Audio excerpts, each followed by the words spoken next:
핫하니까. 그러니까요. 지금 그 전 지역 가운데 대구가 최대 격전지가 돼버렸습니다. 혹시 그 예상을 하셨습니까? 대구가 이렇게 뜨거워질 거라고? 사실 전혀 예상을 못했죠. 대구 경북은 이 보수의 심장이다 이런 네. 얘기 하잖아요. 그래서 예. 대구 경북은 국민의힘 후보 누구든 막대기만 꽂으면 당선된다. 이게 정석처럼 돼 있었단 말이에요. 예. 그래서 이제 지금도 이번 선거도 당연히 대구 경북은 네. 국민의힘 후보가 될 거다 이렇게 예상을 했는데 네. 공천 파동이라고 할 수 있죠. 뭐 그 주호영 이진숙 후보가 컷오프되면서 네. 지금 난리가 났죠. 예. 대구가 완전히 난리가 났다. 대구도 디비졌다 이런 표현을 씁니까? 디비졌다라고 얘기하기보다는 네. 올 것이 왔구나. 올 것이 왔구나. 네, 그렇죠. 그동안 이게 그 켜켜이 쌓여왔던 어떤 이 그 국민의힘의 일당 그 30년 뭐 몇 년이라고 해야 됩니까? 뭐 30년이 아니라 그 70년대부터 해서 지금까지 계속 일당을 해왔죠. 그리고 박정희 때부터. 그렇죠. 예. 그리고 이제 특히 전두환 정권 이후부터는 예. 그 야당 계열이 당선된 경우가 거의 없어요. 80년대 중반에 야당 그 국회의원 당선자가 있었고 예. 그 이후에 30몇 년 만에 김부겸 처음 국회의원이 처음 나왔죠. 그게 2016년이었나요? 총선 때. 예. 그렇죠. 그러니까 예를 들어서 이번 이 추세대로 만약에 간다고 한다면 네. 김부겸 전 총리가 예를 들어서 당선이 된다면 그러면 첫 번째 민주당 출신 대구시장이 되는 겁니까? 네, 그렇죠. 어제 제가 누구를 만났는데 네. 그분이 이런 얘기를 하더라고요. 내 생에 내가 눈을 감기 전에 민주당 그 대구시장 만날 줄은 전혀 생각을 못했다. 나 살아생전에 민주당 예, 대구시장은 그렇죠. 못 볼 줄 알았다. 못 볼 줄 알았다. 그런데 예. 이번에 가능할 것 같다.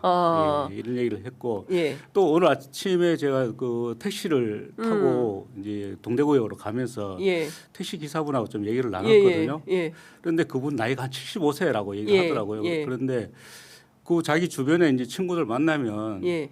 국민의힘에 질렸다. 이제 어. 그 민주당 김부겸 찍을 거다. 뭐 이런 얘기를 대놓고 한다는 거예요. 예. 또 어떤 분은 뭐 얘기하는 게 이재명 대통령 얘기를 좀 요즘 예. 많이 하는 편인데 예. 예전에는 이재명이면 범죄자다, 교도소 가야 된다, 감방에 보내야 된다 이런 얘기가 많았었는데 예. 최근에는 박정희 이후에 가장 잘하는 대통령이다. 그 저도 그 얘기 듣고 네. 소개했어요. 박정희 이후 최고다. 네, 그렇죠. 이재명이 최고다. 좀 스타일이 박정희 전 대통령이 좀 독재자잖아요.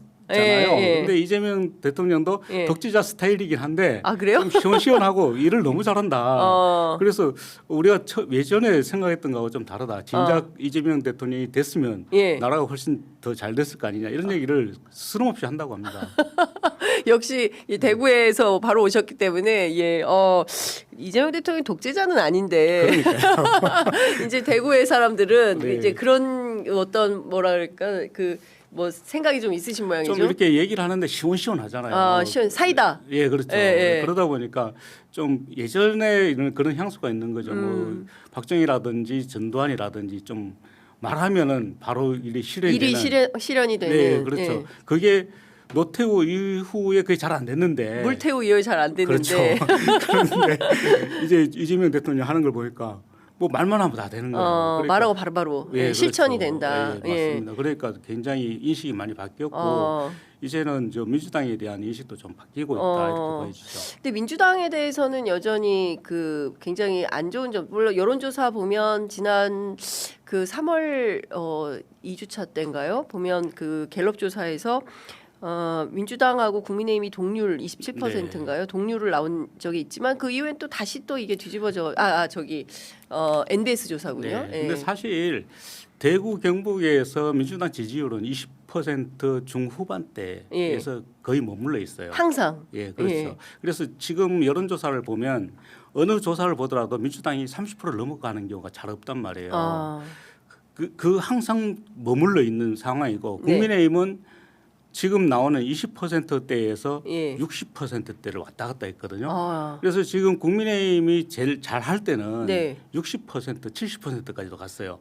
그러다가 지금은 이제 20%, 30%대로 내려왔단 말이에요. 대신에 무당층이 많이 늘어났죠. 무당층이 늘어난 거는 결국 그 무당층은 난 국민의힘은 싫어. 그런데 어. 민주당으로 가기는 아직까지는 좀 그래. 아. 이런 사람들이 많다는 거죠. 예, 그렇군요. 그러니까 지금 일종의 이제 더 이상 국민의힘은 희망이 없다. 그래서 네. 국힘 지지는 이제 더 이상 못 하겠다. 그런데 민주당까지는 아직 가기가 좀 어려운 이런 분들이 무당층으로 상당히 많이 남아 있다. 그러니까 네. 민주당이 이번에 선거 전략을 어떻게 잘 하느냐. 그리고 예를 들어서 당선되면 행정을 어떻게 잘 하느냐 이에 네. 따라서 그 무당층이 민주당으로 올 수도 있고 아니면 다시 또 국민의힘으로 갈 수도 있고 그렇죠. 이런 그 일종의 이제 스윙보터 구간이 상당히 많아졌다. 네, 그렇죠. 이렇게 볼 수가 있겠네요.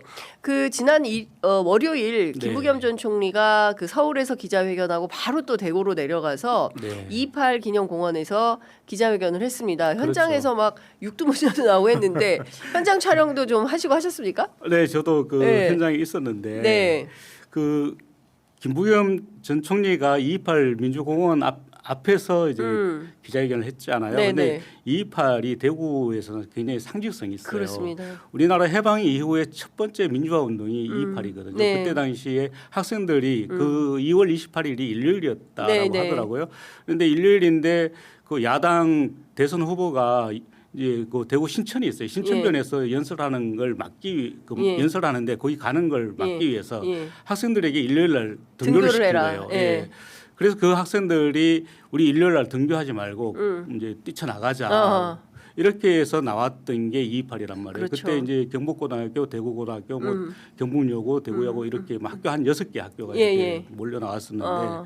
이게 우리나라 해방 이후에 첫 민주화 운동이기 때문에 굉장히 상징성이 있어요. 네. 그 상징성이 있는데 그동안 228이 그냥 기념일로만 이렇게 해왔단 말이에요. 네. 그러다가 그 김부겸 전 총리가 행안부 장관을 할 때 네네. 국가기념일로 승격을 시켰죠. 그렇습니다. 예, 그래서 김부겸 총리가 228 기념공원에서 한 이유가 본인이 내가 대구에서 한 게 없다가 아니라 대구에서 이런 일을 했다라는 걸 좀 보여주고 싶어서 예. 거기서 했다. 이렇게 근데 보는 왜 거죠. 처음에 대구백화점 앞에서 한다는 조선일보의 오보가 나온 겁니까? 아, 저도 그 사실은 대구백화점 아니면 어떤 경제 현장에서 할 거다. 처음에는 제가 그렇게 예상을 했었어요. 왜냐하면은 그때 이제 김부겸 총리가 대구에 내려와서 처음에 어디서 기자회견을 할 거냐, 대구 시당에서 할 거냐 이런 이제 여러 설이 있었는데 네네. 제가 대구 시당 위원장한테 어디서 하느냐 네. 좀 물어봤어요. 그랬더니 시당에서는 안 할 거다. 대신에 대구 경제가 굉장히 어려우니까 경제 현장에서 할 가능성이 높다. 이렇게 해서 그럼 경제 현장이나 아니면 지금 동성로에 대구백화점 건물이 있는데 이 건물이 지금 비어 있어요. 그러니까요. 비어 있는데 지금 벌써 한 몇 년 됐단 말이에요. 예, 5년이 넘었어요. 그래서 지난 대선 때도 우리가 대구백화점 앞에서 라이브 같이 하지 그렇죠. 않았습니까? 예, 예. 그래서 그 비어 있는 공간을 뭔가를 해서 이 공간을 채우겠다라는 의미로 예. 거기서 할 것이다 이런 예상을 했었는데 예. 그게 아니라 내가 행안부 장관 때 그리고 국무총리로 있을 때 이런 일을 대구에 해줬다라는 걸 보여주기 위해서 228 민주공원에서 했다 이렇게 네. 보는 거죠. 그렇군요. 그 사실 1960년 이승만 독재 항거하는 첫 번째 네. 학생 의거이기도 하고 228이 3.15, 4.19의 그렇죠. 3.15 도화선이 됐죠. 그렇습니다. 네. 그렇기 때문에 대구 228 학생의거는 우리 역사에서 굉장히 중요한 그런 분기점이 됐던 그런 그 뭐라고 됩니까? 시민혁명이라고 해야 될까요? 학생운동 운동, 예, 뭐 이런 예, 정도라고 그렇죠. 평가를 해볼 수 있을 것 같습니다. 그 현장에 기자들이 많이 왔죠. 예, 기자들이 굉장히 많이 왔어요. 기자들도 많이 왔었고 예. 그날 또 비가 그러니까, 왔단 말이에요. 갑자기 예, 비가 왔어. 내리니까 좀 저도 사실은 조금 늦게 갔어요. 예, 늦게 갔는 이유가 예. 아무래도 비가 오니까 뭐 사람들도 별로 오지도 않았을 거고 예. 민주당 그 이번 지방선거에 출마하는 후보들 정도만 와 있을 거다 이렇게 생각을 하고 갔는데 엄청 많이 온 거예요. 막 예. 300~400명 정도가 와 있었는데 예. 뭐 그 안에 들어가는 것조차도 상당히 힘들었었고 그리고 또 들어가다 보니까 기자들이 굉장히 많았는데 제가 웬만한 대구 기자들은 다 알거든요. 네네. 그런데 모르는 기자들이 너무 많더라고요. 예. 알고 보니까 서울에 있는 예, 서울 기자들이 와 기자들이 많이 왔던 거예요. 그러다 보니까 지방에 있던 대구에 있던 기자들은 좀 뒤로 밀려난 듯한 느낌이었고 예. 나중에 듣다 보니까 대구 기자들은 이제 중앙에서 온 기자들이 우리가 취재를 할 테니 예. 너네는 취재를 하지 말거나 아니면 사진만 찍어라 이렇게 해서 좀 굉장히 섭섭했다. 예, 그런 후문이도 들리기도 하고 네, 그렇죠. 역시 이제 김부겸 전 총리가 갖고 있는 정치적 무게가 아무래도 이제 뭐 중앙이라는 표현이 맞는지는 모르겠습니다만 하여간 서울에 있는 언론들이 이제 대거 내려가다 보니까 이제 네. 지역 기자들 입장에서는 그런 뭐라 그래야 되나 서운함 뭐 이런 게 변방으로 밀려난 듯한 이런 느낌을 좀 받았을 수 있겠다라는 생각이 좀 들기도 합니다. 아무래도 가장 그 이슈가 됐고 핫했기 때문에 네. 또 중앙에서도 그만큼 그렇죠. 관심을 가졌던 예, 거겠죠. 그렇습니다. 네. 예, 예.